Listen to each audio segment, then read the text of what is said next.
James Gunn ended this movie with a green chick, a walking thesaurus, a girl with antennas on her head, a walking tree, and a talking raccoon attending a funeral for a blue space pirate who can make an arrow fly with his mind. And it makes us all cry. James Gunn, you absolute legend. You're gonna make me cry in Volume 3, aren't you? Aren't you? All you do is yell at each other. You're not friends. No, we're family. Except maybe her.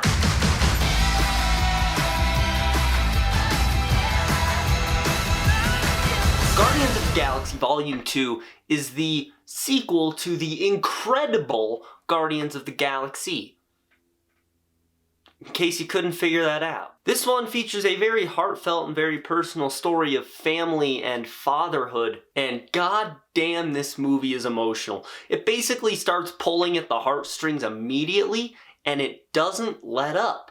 And I love it. Whereas the first movie was about bringing the Guardians together as a team, this movie is much more about bringing them together as a family. And this starts with Star-Lord and Rocket, the two most egotistical members of the group, crashing the Milano because they were having a dick measuring contest. And then they end up splitting off into two different groups after Peter Quill's dad finds them. So Star-Lord, Drax, and Gamora go off with Ego, Peter's dad, whereas Rocket, Groot, and later Yondu are on the B team. And then you have these two groups of three going on these cool journeys and having some of the best character arcs in the MCU. Undoubtedly, the thing this movie does the best is that it sacrifices action in favor of story and drama, and I think that was the right call. There's a lot of people who consider this movie really slow, and that's because through like the entire middle chunk of this movie, there really isn't much action. Sure, there are action beats, characters have tussles pretty regularly, but there's no like insane cool looking fight scenes in the like second act of this movie besides the prison break scene. When Group A, which is the group with Star-Lord's dad, when they are on Ego's planet, there is basically no action until the third act of the movie. You have the fight between Gamora and Nebula, but that's only a couple minutes long. But like before that fight and after that fight, nothing happened. No like fights happen on Ego's planet until the third act. And I think the movie is definitely better because of that. If this movie was flashy and had action every few minutes, it would not work. In my review of the first film, I mentioned how amazing James Gunn is at character writing. It's obvious in that movie, it's obvious in the Suicide Squad, and I feel like it's the most obvious it's ever been here. Every character in this movie, well, all but one character in this movie is really rich and fleshed out and all beautiful in their own ways, and I really do end up liking pretty much every single character in this movie. Star-Lord is the most realistic character in this movie. He wants to be a leader, he wants to be in charge, and that leads to him making a lot of really bad decisions. But more than that, he just wants a family. And his whole arc in this movie is finding that family and finding out who his true father is and realizing there's so much more to family than just, you know, a blood relation. And then you have Gamora and Nebula. Oh boy, these two are great in this movie. I feel like this relationship is not talked about enough. And that makes me sad. So Gamora and Nebula are two characters who were abused by Thanos. Nebula does not normally look like that. That is not normal. That is the work of Thanos upgrading her after every battle that she lost to Gamora. And that's why Nebula hates her so much. And Nebula has one of my favorite lines in the movie. You were the one who wanted to win, and I just wanted a sister! Actually, like, I remember when I first heard it in the theater, you could hear everyone in the theater. Like, she delivered that line, and you could just feel, like, the hearts of everyone in the theater just sink. Happens a few times in this movie, though. Then they fight, and then Gamora tells Nebula that she'll always be her sister, and that's what leads to Gamora dying in Infinity War because she couldn't let Nebula go. Now, one character I am kind of torn on is Drax. I like Drax, don't get me wrong, but In this movie, Drax started to become the character who was just there to make people laugh, and he felt like the joke character. Sexual love. No, I don't. For her. No, that is not. Okay. That's. But there was this one beautiful moment with Drax. That's when Mantis puts her hand on Drax's shoulder and immediately starts crying. And without even needing a single line of dialogue, James Gunn, Dave Bautista, and Pom Clementieff perfectly conveyed how much pain and sadness Drax is constantly in and how much he hides behind his humor. They don't need a line to do that, and it's one of the best scenes in the movie.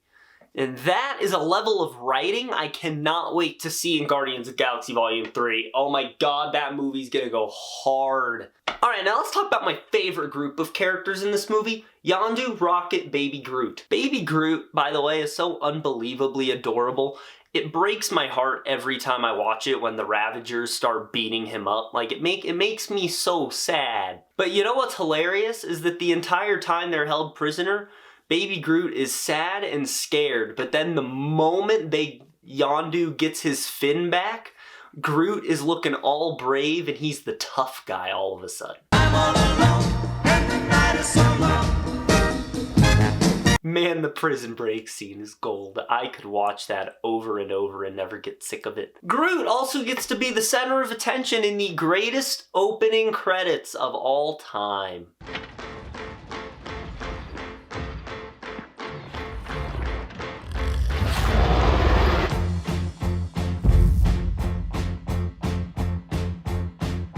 My two favorite characters in this movie are hands down Rocket and Yondu, with Yondu being my absolute favorite. Never thought I would like Yondu, but I did. Rocket is an asshole. Yondu is an asshole. They are paired up and realize both how big of assholes they are, and that ultimately the two of them are the exact same. And then they become best friends, and Groot and Rocket welcome him to the family. He says, welcome to the frickin' Guardians of the Galaxy. Only he didn't use frickin'. Dominic Toretto would love this movie because every subplot, every plot thread, every character relates back to the central theme of family. Hell, the villain in this movie is Star-Lord's dad, and he even has this whole spiel about how much it broke his heart to kill Star-Lord's mom. Plot twist! Yeah, Ego killed Star-Lord's mom because he figured out that constantly visiting her would ruin his plan, and if he came back to visit her a fourth time, he would never leave.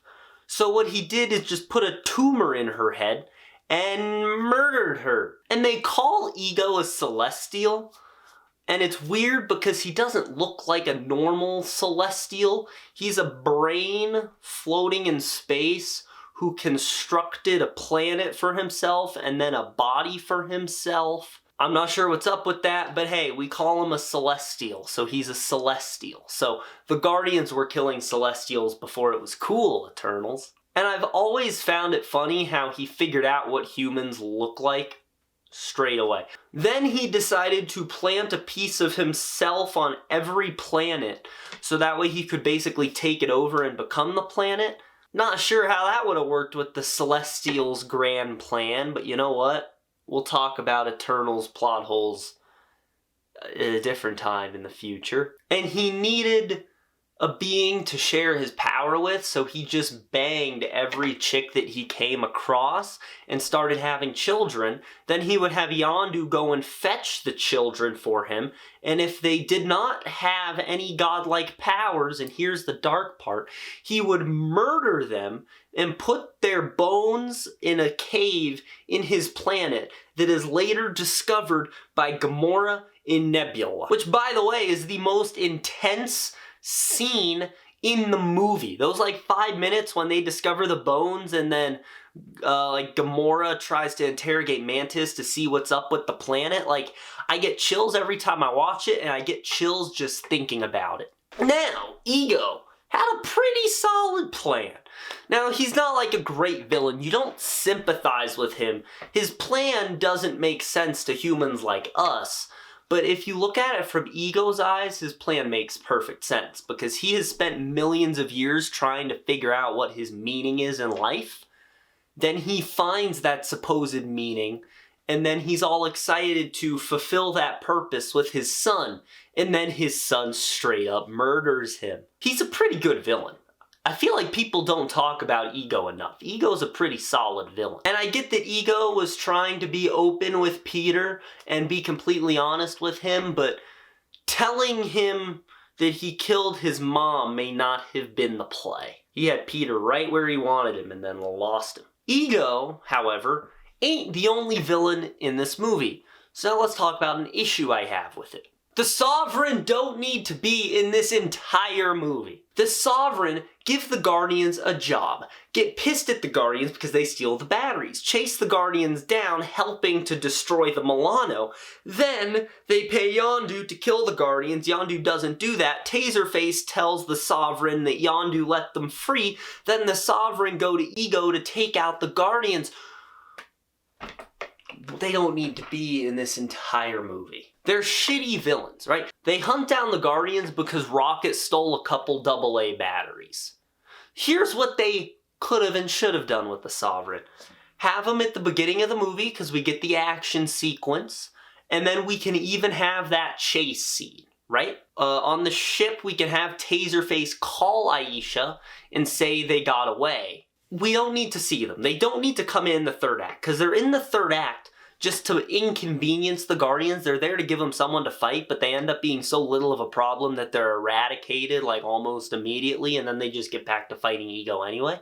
So let's just take the Sovereign out of the entire movie after Taserface blows up, and then we have him back in the post-credit scene for Adam Warlock. We can just take him out the entire back half of the movie. Doesn't affect the plot in any way. Taserface is a better villain than the Sovereign because he A, affects the plot, B, has a motive that you can understand why he might be pissed off, and C, we get to laugh at him. But I think besides the Sovereign, I don't really have any true issues with this movie. I love this movie. And you know what I really love about this movie? The ending.